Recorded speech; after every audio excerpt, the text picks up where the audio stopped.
नमस्कार दोस्तों, आप सभी का बहुत बहुत स्वागत है आपके अपने YouTube चैनल मेंस एजुकेशन में। आज कक्षा 12वीं वालों के लिए जीव विज्ञान के मोस्ट प्रश्न मैं आपको बताने वाला हूं। ये आपकी जो वार्षिक परीक्षा है इसके लिए बेहतर साबित होंगे। एक बात आप याद रखें, ये जितने भी मोस्ट प्रश्न मैं बताऊं ये आपकी वार्षिक परीक्षा को ध्यान में रखकर बनाए गए हैं। और एक बात याद रखना कि 4 सेट में आपको मोस्ट प्रश्न बताने वाला हूँ मैं, ठीक है। इसके पहले एक सेट हमने बता दिया है, सेट ए। अब ये सेट बी है। इसमें आपको जितने भी क्वेश्चन दिए जाएं बिल्कुल आप सीरियसली अच्छे से याद करेंगे। वीडियो को लास्ट तक देखकर सभी प्रश्न लिख लें या डायरेक्टली भी एक बार में याद कर लें। देखिए, पहला प्रश्न सही विकल्प चुनकर लिखिए में निषेचन क्रिया है। इसमें आपसे निषेचन क्रिया है ये पूछा है, किस प्रकार की क्रिया है। तो आप इसमें एक याद रखना, एक नर युग्मक का अंडाणु से संयोजन जब होता है तो वो जो क्रिया होती है उसको निषेचन कहा जाता है। इसके बाद नेक्स्ट क्वेश्चन देखिए, पुष्प का वे भाग जो परागकण ग्रहण करता है कहलाता है। तो जैसे मान लीजिए परागकण ग्रहण कर रहा है, याद रखना परागकण अगर ग्रहण कर रहा है तो वो आपका वर्तिकाग्र कहलाता है। तो ऑप्शन नंबर फर्स्ट में आपको वर्तिकाग्र दिया है जो कि आपका करेक्ट हो जाएगा। इसके बाद में देखिए 100 प्राथमिक शुक्राणु शुक्र कोशिकाओं से कुल कितने शुक्राणु बनते हैं। 100 जो प्राइमरी शुक्र कोशिका होती है ना, उसकी यहाँ पर बात की जा रही है। इससे कितने शुक्राणु बनते हैं, तो इसमें आपको याद रखना है 400 शुक्राणु बनते हैं। Option number D is the correct answer. मानव है, मानव क्या है, तो आपको यहाँ पर एक बात याद रखनी है। देखिए ऑप्शन आपको दिया है, अंड प्रजक है, सजीव प्रजक है, अंड जरायुज है, या ए एवं बी दोनों है।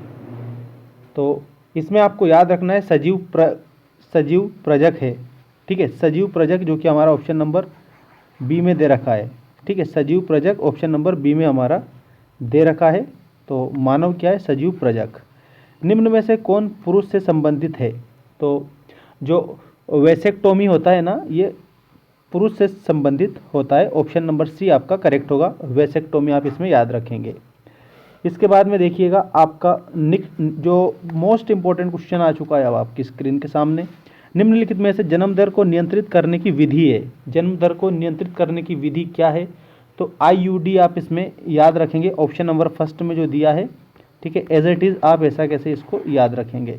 नेक्स्ट क्वेश्चन है, जन्म दर तथा मृत्यु दर का अनुपात क्या कहलाता है। जैसे मान लीजिए जन्म दर होती है, ठीक है, और मृत्यु दर, इसमें जो अनुपात होता है वो जैविक इंडेक्स कहलाता है, ठीक है। आपका ऑप्शन नंबर फर्स्ट जो है वो करेक्ट हो जाएगा, जैविक इंडेक्स। अब हम बात करते हैं नेक्स्ट, रिक्त स्थानों की पूर्ति कीजिए। इन रिक्त स्थानों को याद रखिएगा। आनुवांशिकता का जनक वैज्ञानिक को कहा जाता है। आनुवांशिकता का जो जनक है वो ग्रेगर जॉन मेंडल को कहा जाता है, तो इसमें आप मेंडल लिख देना, ठीक है। गुणसूत्र के वाहक होते हैं, आनुवांशिकता के वाहक होते हैं, आनुवांशिकता, ठीक है। माता पिता के जो गुण है उनके बच्चों में आ जाते हैं, उनको आनुवांशिक गुण कहते हैं, ठीक है। और ये जो पूरी प्रक्रिया ये आनुवांशिकता कहलाती है। तो जो गुणसूत्र है ये आनुवांशिकता के वाहक होते हैं, ठीक है। ऐसे आप याद रखना, पीढ़ी दर पीढ़ी चलते रहते हैं। इसके बाद में नेक्स्ट क्वेश्चन देखिएगा, डीएनए अंगुली छापन को सर्वप्रथम विकसित करने वाले वैज्ञानिक थे। तो एलएफ जेफरी थे, यहाँ पर मैं नोट कर रहा हूँ, आप इसको लिख लेना, एलेक जेफरी आप इसमें याद रखेंगे। डीएनए के डबल हेलिकल संरचना को प्रतिपादित करने वाले वैज्ञानिक थे, वाटसन एंड क्रिक थे, ठीक है। वाटसन और क्रिक ये दो वैज्ञानिक थे जिन्होंने डीएनए के डबल हेलिकल संरचना को प्रतिपादित किया था। इसके बाद में अगला प्रश्न देखिएगा, फिर हम जोड़ी की बात करेंगे। चमगादड़ के पंख और वेल कैलिफिर अंग है, तो इसमें यहाँ पर आपको याद रखना है समजातीय अंग है। मैं यहाँ पर नोट कर रहा हूँ, समजातीय मतलब समान जातीय, समजातीय अंग, ऐसे आप याद रखेंगे। अगला प्रश्न है, ऊर्जा प्रवाह के प्रत्येक स्तर पर प्रतिशत ऊर्जा का ह्रास होता है। अब देखो यहाँ पर ह्रास पूछा है, ह्रास का मतलब होता है कमी, कितने प्रतिशत ऊर्जा की कमी आती है। तो यहाँ पर आप याद रखेंगे 90% ऊर्जा का ह्रास होता है।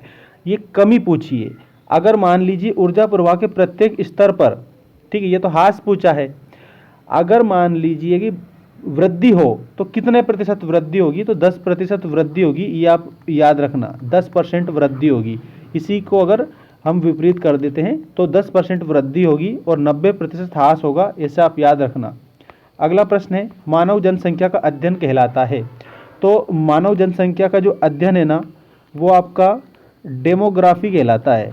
डेमोग्राफी, यहाँ आप हिंदी में भी नोट कर सकते हैं इसको, डेमोग्राफी, ठीक है, ऐसे आप लिख देंगे। अब हम बात करते हैं सही जोड़ी बनाइए।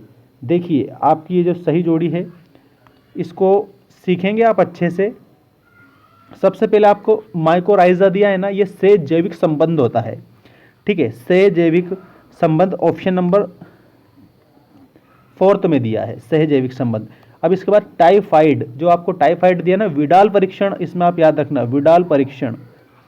राइबोफ्लेविन, राइबोफ्लेविन विटामिन B2 याद रखेंगे, राइबोफ्लेविन विटामिन B2, ठीक है। बायोगैस, तो इसमें मीथेन आप याद रखेंगे, बायोगैस के आगे आप मीथेन याद रखेंगे। एंटीबायोटिक, एंटीबायोटिक जो है इसके आगे आप अलेक्जेंडर फ्लेमिंग याद रखेंगे, Alexander Fleming is the correct answer. Interferon, interferon जो है इसमें आपको एक बात याद रखनी है, ये विषाणुरोधी प्रोटीन होता है, विषाणुरोधी प्रोटीन, इसी के आगे जस्ट दे रखा है। एंथेक्स, तो ये जैव युद्ध, इसी के आगे दे रखा है, ये भी आपका करेक्ट होगा, ठीक है। अब हम बात करते हैं एक वाक्य में उत्तर दीजिए। इनको भी आप अच्छे से याद रखेंगे और सभी के उत्तर मैं आपको बताऊंगा, ठीक। इसके बाद कुछ मोस्ट प्रश्न और भी रहेंगे इसी वीडियो में, उनको आप नोट कर लेना और याद रख लेना।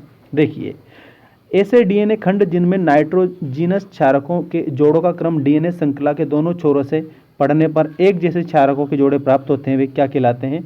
तो मैं यहाँ पर उत्तर लिख रहा हूँ, आप डायरेक्ट उत्तर लिखो, पेलिड्रोम कहलाते हैं वो, पेलिड्रोम, पेलिड्रोम, ठीक। अगला देखो, वह चिकित्सा पद्धति जिसके द्वारा किसी जीव में गड़बड़ी वाले जीन को सही जीन द्वारा प्रतिस्थापित किया जाता है, क्या कहलाती है? तो सही जीन तो आनुवांशिक अभियांत्रिकी कहलाएगी वो, आनुवांशिक अभियांत्रिकी। देखिएगा, आनुवांशिक अभियांत्रिकी, अभियांत्रिकी, ऐसे आप लिखेंगे, ठीक है। अब नेक्स्ट देखिए, वाहक एवं बाहरी जीन के मिलने से बने संयुक्त डीएनए को क्या कहते हैं? वाहक और बाहरी जीन के, तो उसे पुनर्योजित डीएनए कहते हैं, पुनर्योजित डीएनए, ठीक है, पुनर्योजित डीएनए, ऐसे आप लिख देंगे, ठीक है। प्रथम परजीवी गाय का नाम लिखिए, तो इसमें डोली लिख देंगे आप, प्रथम परजीवी गाय का नाम डोली है। इसके बाद में इंसुलिन की दोनों चेन जिस बंध द्वारा जुड़ी हो रहती है, तो ये सल्फाइड बंध कहलाता है। देखो मैं यहाँ पर नोट कर रहा हूँ, इसका उत्तर आप याद रखना, सल्फाइड बंध कहलाता है, सल्फाइड बंध इज द करेक्ट आंसर। इसके बाद कवक व उच्च श्रेणी के पादपों की जड़ों के बीच सहजीवी संबंध क्या कहलाता है? तो माइकोराइजा कहलाता है, माइकोराइजा, ठीक है, ये माइकोराइजा कहलाता है आपका। और उसके बाद पारितंत्र के प्रत्येक पोषक स्तर पर कितने प्रतिशत ऊर्जा का प्रवाह होता है? जैसा कि अभी मैंने बताया था आपको, 10%, 10% ऊर्जा का प्रवाह होता है, ठीक है। हास पूछे तो 90% होता है। और ये कुछ मोस्ट प्रश्न है, इनको आप याद रखना। और ये प्रश्न बहुत बार पूछा जा चुका है, IUCD और STD का संपूर्ण रूप लिखिए, ठीक है।